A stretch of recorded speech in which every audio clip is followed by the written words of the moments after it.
सुप्रिया सुनील, सुप्रिया, ये बात तो सच है, सीरीज आपने भी देखी होगी, मुझे लगता है इस पैनल में सबने देखी होगी, मैंने भी देखी है। मुझे भी इस बात पर आपत्ति हुई कि सिर्फ कोड नेम जो कि हिंदू थे, डॉक्टर चीफ, बर्गर, भोला शंकर, इस पर पूरी सीरीज निकाल दी और अब नेटफ्लिक्स ने फैसला किया है डंडा पड़ने के बाद कि हां शुरू के डिस्क्लेमर में हम वो असली नाम डाल देंगे। ये तो गलती है ना उनकी, ये तो मान लेना चाहिए। इब्राहिम अथर, शाहिद अख्तर सईद, सनी अहमद काजमी, जहूर मिस्त्री और शाकिर, वो 5 आतंकी थे जिन्होंने उस प्लेन को हाईजैक किया था। बिल्कुल इनके नाम सार्वजनिक करने चाहिए, लेकिन एमईए की वेबसाइट, गवर्नमेंट ऑफ इंडिया के गैजेटेड डॉक्यूमेंट्स भी बताते हैं कि चीफ, डॉक्टर, भोला शंकर और बर्गर नाम से भी वो एक दूसरे को कोड नेम में रेफर करते थे। बिल्कुल बताना चाहिए दुनिया को कि ये 5 आतंकी सिर्फ इनके नाम ही नहीं, ये सारे के सारे पाकिस्तान के थे, ये भी बताना चाहिए। मुझे तो समझ ही भी नहीं आ रहा ऑब्जेक्शन क्या है, उसमें कोई ऑब्जेक्शन ही नहीं होना चाहिए। ये बवाल इसलिए मच रहा है क्योंकि सरकार की कमजोरी दिख रही है। पता चल रहा है कि कैसे दुर्दांत आतंकवादी, चाहे वो मसूद अजहर हो, मुश्ताक अहमद जरगर हो या अहमद उमर सईद हो, उनको रिहा किया गया और उसके बाद उन्होंने क्या अंजाम दिया, इस दुनिया में क्या क्या किया, कितने लोगों को मौत के घाट उतारा, वो सबको पता है। चाहे वो 2001 का पार्लियामेंट का अटैक हो, 2002 में डैनियल पर्ल की अगवा करके हत्या हो, 2008 का 26/11 मुंबई का हो, चाहे वो 2019 का पुलवामा हो, चाहे वो पठानकोट हो, इस बात में चर्चा क्यों नहीं हो रही है? इन लोगों को रिहा किया गया, इन्होंने विश्व में निर्दोषों को मौत के घाट उतारा, इसमें क्या हो सकता है? मुझे समझ में नहीं आ रहा है ऑब्जेक्शन किस बात का है। ऑब्जेक्शन तो इस बात का होना चाहिए कि टेररिज्म हैज नो रिलीजन और उन लोगों ने गलत किया। और मुझे ये लगता है कि उनको ह्यूमनाइज करके दिखाना गलत था। अगर ह्यूमनाइज थे भी तब भी नहीं दिखाना चाहिए, क्योंकि टेररिस्ट और जो हिंसा करते हैं, जो रक्त रंजन करते हैं, उनको हमेशा बुरा और गलत ही कहना चाहिए। इसमें मेरी कोई दो राय नहीं है, मुझे बिल्कुल ऑब्जेक्शन नहीं। और एक बात मैं आपको बता दूं मानक जी, यहां पर बैठकर ज्ञान बांटने वालों की तरह मैं नहीं हूं। मैं उस पार्टी से आती हूं, उस प्रथा से आती हूं जहां हमने अपने पूर्व प्रधानमंत्रियों की शहादत देखी है, इस तिरंगे में लिपटा उनका खून देखा है, उनके शव देखे हैं इस देश को बचाए रखने में। तो हमको कोई आतंकवाद पे पाठ ना पढ़ाए। लेकिन मैं एक बात जरूर पूछना चाहती हूं और वो बात पूछनी जरूरी है। जब आपकी आईटी सेल का व्यक्ति ध्रुव सक्सेना आईएसआई का एजेंट पकड़ा जाता है, आप क्यों चुप हो जाते हैं?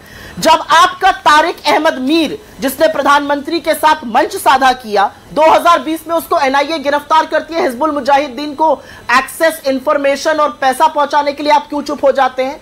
आप तालिब हुसैनी शाह पर क्यों चुप हो जाते हैं, जिसको पकड़ा गया रईसी के लोग ने 2022 में पकड़ा, आपकी आईटी सेल का मेंबर था। आप सैफुल्लाह दुर्दांत आतंकवादी को टिकट देते हैं, आप आसिया अंद्राबी को बेटी बचाओ बेटी पढ़ाओ का चेहरा बनाते हैं, जो पाकिस्तान जाकर ट्रेनिंग लेकर आती है। आप दाऊद की पत्नी को वो बेधड़क होकर बंबई घूमकर चली जाती है। आप आईएसआई को पठानकोट आने कैसे देते हैं? आज सवाल यह भी तो पूछा जाएगा ना। 2016 में पहली बार हिंदुस्तान की सरजमी में हमारे एयरफोर्स बेस का निरीक्षण कर रहा है क्या आईएसआई, और उसको हमने ये ताकत दी कि वो यहां पर आके विटनेसेस से बात कर रहा है, वो यहां पर आके डीएनए रिपोर्ट देख रहा है, पोस्टमार्टम रिपोर्ट देख रहा है, 16 विटनेसेस से बात कर रहा है। क्यों? क्योंकि आप लाहौर चले गए थे सिवई खाने, बिरयानी खाने, गले मिलने। तो यह भी तो पूछा जाएगा ना, ये सवाल क्यों नहीं पूछे जाएंगे? मैं बिल्कुल मानती हूं कि किसी भी आतंकवादी की तरफ कोई भी ह्यूमनाइजेशन दिखाना गलत है, क्योंकि आतंकवादी रक्त रंजन करते हैं, हिंसा करते हैं और उसकी लेश मात्र जगह नहीं है। लेकिन सवाल इस बात का नहीं है, सवाल इस बात का है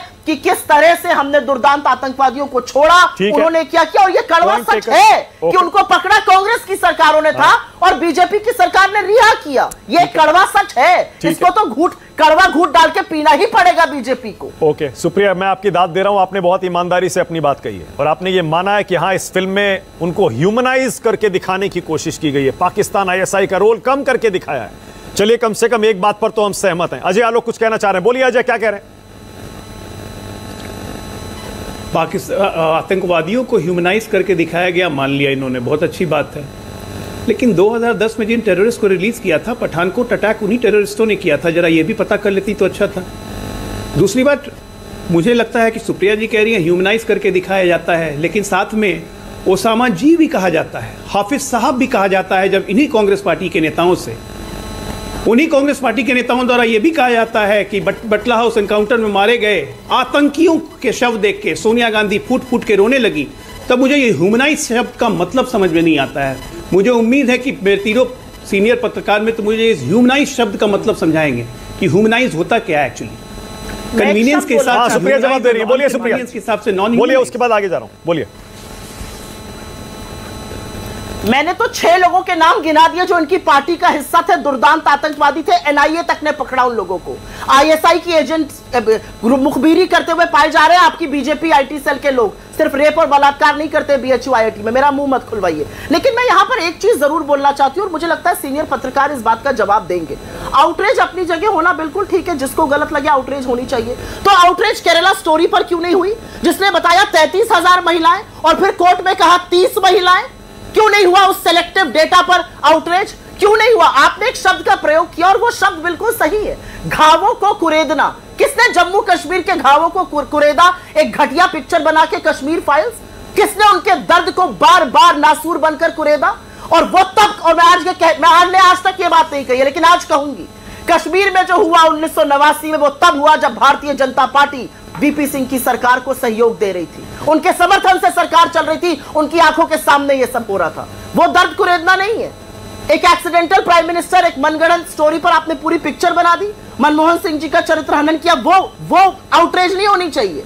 मतलब आउटरीच भी सेलेक्टिव करेंगे आप। हमारे लोग गलत दिख रहे हैं तो आउटरीच होगी। मैं आपको इस शो पर एक बात कहती हूं मानक जी, अगर कभी भी इतिहास में किसी भी व्यक्ति को, चाहे वो बीजेपी का हो या कांग्रेस का हो, अगर उसको नेशनलिज्म पे, अगर उसको राष्ट्रवाद के मुद्दे पर गलत दिखाया जाएगा, मैं उसका विरोध करूंगी। लेकिन बीजेपी ऐसा नहीं करती है। कश्मीर फाइल का प्रमोशन प्रधानमंत्री करते हैं, आप नहीं कुरेद रहे लोगों के दर्द को, आप नहीं रक्त रंजन को बार बार दिखाते हैं। यह आपके लोगों के, आपके पूर्वजों की नाक के नीचे हुआ। आप केरला स्टोरी पर, क्योंकि चुनाव था केरला, एक मिनट और अजय आलोक कुछ कहना चाह रहे हैं। एक मिनट और, 1 मिनट आपका अजय आलोक, बोलिए। मुझे आश्चर्य लगता है जब कांग्रेस पार्टी कभी ये कहती है कि कश्मीर को कुरेदते क्यों। कश्मीर को जख्म किसने दिए? कश्मीर को भारत का हिस्सा किसने नहीं बनने दिया? वो पार्टी आज कहती है कश्मीर को कुरेदते क्यों। 89 की बात करिए कि वीपी सिंह की सरकार चल रही थी बीजेपी की समर्थन से। 89 के पहले किसकी सरकार थी? इलेक्शन रिग किसने करवाए थे? अरे जगमोहन को भैया तब तो स्थिति सुधरी, नहीं तो जम्मू से भी खदेड़ दिए जाते, कश्मीर से तो खदेड़ ही दी गए थे। अपनी पूरी गलतियों पर ऐसा मतलब बेशर्मी पक्का पर्दा डालना, मुझे आश्चर्य लगता है कि इतनी हिम्मत कहां से लाते हैं भाई। कश्मीर फाइल्स क्यों दिखाई? क्यों नहीं दिखाएंगे कश्मीर फाइल्स? दर्द होता है आपको कि पॉलिटिकल पैट्रोनेज लेके एक बिल्कुल एथनिक क्लिंजिंग करना एक सरकार की मदद से कैसे की गई थी, वो अगर देश के लोग देख रहे हैं तो उस पर आपको दर्द होता है।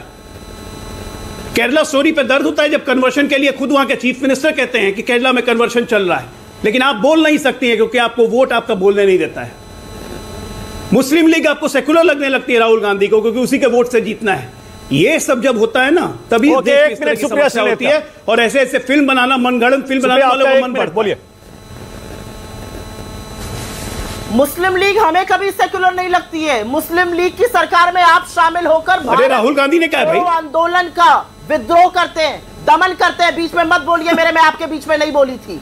आप दमन करते हैं क्विट इंडिया मूवमेंट का, महात्मा ने वहां पर आह्वान किया, आप मुस्लिम लीग के साथ मिलकर दमन करते हैं, उनके साथ सरकारें चलाते हैं, बंगाल से लेकर नॉर्थ वेस्ट फ्रंटियर प्रोविंस और सिंध तक। मेरा मुंह मत खुलवाइए उस पे, मेरा मुंह इस बात पर मत खुलवाइए कि जब 1989 में कश्मीर में कश्मीरी पंडितों का शोषण हो रहा था, उनके साथ उत्पीड़न हो रहा था, तो केंद्र में आपके समर्थन से सरकार चल रही थी। क्यों नहीं समर्थन विड्रॉ किया?